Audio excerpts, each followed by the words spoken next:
This walnut board is acting way too flexible for something that used to be a tree. Now it bends like one of those rubber pencils from school or a yoga mat, which is not something you should be able to say about solid wood. And somehow, all it took was one weird router bit and a slightly concerning amount of cuts. I actually tested this idea earlier on a small scrap piece just to see if it would even work at all. Because honestly, this technique looks fake the first time you see it. But once the test piece started bending almost like rubber, I knew I had to try it on a bigger scale. I started by cutting a small chamfer on the table saw. Nothing major, just enough to give the shelf a bit more detail and make the edges look cleaner later.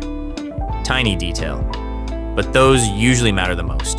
The bending section will start about 30 centimeters from the end of the board. So first I marked the starting line, and after that, the fun began, or depending on how you look at it, the repetitive suffering began. I marked 15 lines, spaced every 1.66 centimeters, and yeah, that happened on both ends of the board. Now let's talk about the real reason this works, this weird little rotor bit. It's a V-shaped carving spiral rotor bit, originally designed for CNC machines. 8-degree taper, 0.5 millimeter tip, and somehow it turns solid wood into something that bends. Honestly, this thing feels less like a router bit and more like a cheat code. And surprisingly, it's actually pretty affordable. So if you want to try this technique yourself without spending a fortune, I left a link in the description to the exact bit I used. The bit has a 6 millimeter shank, so it fits perfectly into my small palm router. I lowered it carefully, leaving about 1 millimeter of material at the bottom, which is basically the line between perfectly flexible and accidentally making firewood. To keep the cuts straight and parallel, I clamped down a square as a guide. Very simple setup, but it works really well. And from here, the process becomes extremely repetitive. Clamp, cut, unclamp, move everything slightly, clamp again, cut again. Repeat until the board starts looking more expensive than your patience.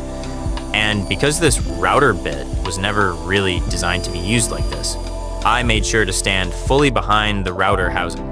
Because if this thing snaps at 10,000 RPM, that instantly becomes a much more exciting video. Well, sarcastically. I'd really prefer my face to remain factory original. Since I'm cutting full depth in a single pass, the router manages to extract only part of the dust. The rest just stays packed inside all those cuts. So yeah, vacuum time. The same router bit technique is exactly what I used later in my DNA spiral lamp project. And honestly, this shelf project is what made me realize how many different forms you can create from a single solid board using nothing but controlled cuts. Since then, I've been experimenting with this technique in all kinds of projects because once you understand how the wood reacts, it becomes a really fun way to build shapes that would normally require much more complicated methods. And if watching wood behave like a yoga mat is somehow your thing, you should probably subscribe. Because apparently I'm going deeper into this now. There's clearly more questionable woodworking ahead. After a bit of sanding to clean up some tiny tear-outs, the board was finally ready for the scary part, bending it. At this point, it already flexed surprisingly well, which honestly made me trust it even less. Because wood is usually very confident right before it breaks your heart.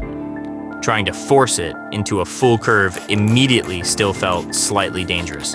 So to make the wood even more flexible, I added a bit of water, and somehow that helped way more than I expected. About 10 minutes later, it was finally time for the first real bend, very slowly. Mostly because I was mentally preparing for the sound of expensive walnut turning into expensive walnut confetti. And honestly, this is the exact moment where I expected the project to fail. But somehow, nothing cracked, no horrible noises, no splitting. Once fully bent, I clamped everything in place and left it overnight to dry. The cuts just started closing perfectly one after another. And watching that happen is weirdly satisfying, like watching a wooden board behave like overcooked spaghetti. The next day, it was finally time for glue. And honestly, this part feels like a race against time. I used Titebond 3 because it gives me the longest assembly time out of all the wood glues I had. Technically, the glue should spread naturally while bending, but I didn't really trust physics that much, so I manually spread glue through every cut using a bamboo stick, which took forever, but guaranteed that every gap gets proper coverage. And at this point, the project really starts looking like some kind of wooden accordion. After adding extra glue and bending the shelf closed again, it was time for clamps, and this is where the ratchet strap became incredibly useful. Because once all those glue layers stack up inside the cuts, the board suddenly becomes way harder to bend. A few clamps and a ratchet strap solved that problem immediately. Honestly, ratchet straps are one of those tools that always feel slightly overpowered, like you're either securing cargo or wrestling furniture into submission. Either way, they work. And honestly, if you do projects like this often, it's absolutely worth having one. I added the exact one I used below. 24 hours later, the glue was finally cured, and thankfully, everything survived. No gaps opening, no weird cracks, no warped areas. After a light sanding with 120 grit, I drilled mounting holes for the floating shelf hardware.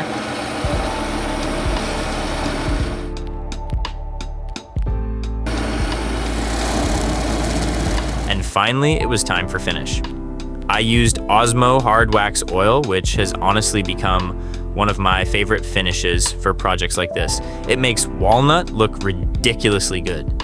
Applying finish to walnut is basically woodworking color grading, and watching walnut darken under oil never gets old. It's like the wood suddenly remembers it's expensive. And this is the final result, a curved floating shelf made from a single solid walnut board. Honestly, I'm kind of obsessed with how this turned out. It genuinely looks like something made by a professional furniture maker, instead of a guy in a basement repeatedly attacking wood with a router. And what I love most is that you can still slightly see all the tiny bend marks on the outside surface. It gives the shelf character. And yes, before anyone asks, it's actually surprisingly strong. At first, I only trusted it with light decorations. Now it's basically carrying whatever I throw at it. How much weight do you think this thing could actually hold? What would you put on a shelf like this? Let me know in the comment. Apparently, I am just slowly teaching trees to become flexible objects now. Feel free to tell me what else should absolutely not bend, but probably could. Thanks for watching, and I'll see you in the next one.